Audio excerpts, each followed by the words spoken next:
உங்களை ஒருபோதும் அவர் தனியாய் இருக்கவே விட மாட்டார்.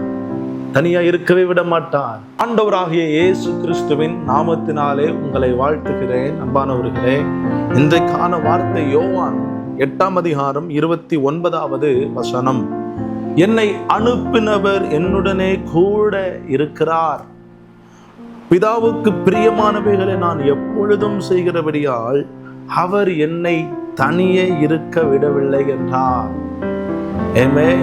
தேவப்பிள்ளை பாருங்க, இந்த வசனத்தின் மூலமாய் நாம என்ன கற்றுக்கொள்ளுகிறோம் என்றால், ஒரு மனிதன் கடவுளுக்கு பிரியமாக வாழ்வானே என்றால் கடவுள் அவனை தனியே இருக்கவே விட மாட்டார்.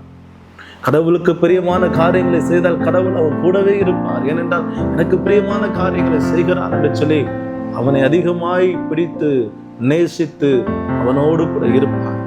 அதுபோலதான் தேவப்பிள்ளையே, இந்த ஆண்டவராகிய இயேசு கிறிஸ்துவும் அதை தான் விரும்புகிறார்.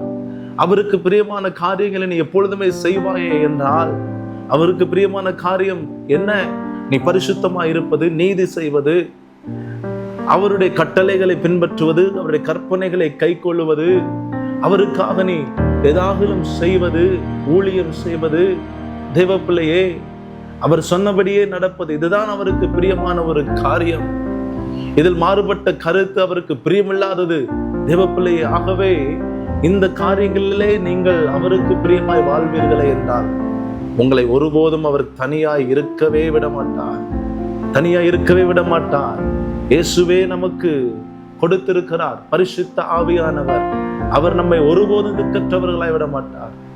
அவர் நம்மோடு கூட இருக்கிறார், நமக்குள்ளே இருக்கிறார், நமக்குள்ளே வாசம் பண்ணுகிறார், உங்களோடு கூட இருப்பார். கர்த்தருக்கு பிரியமானவைகளை செய்யுங்க, கர்த்தர் உங்க கூட இருப்பார், உங்களை தனியா இருக்க விட மாட்டார். God bless you.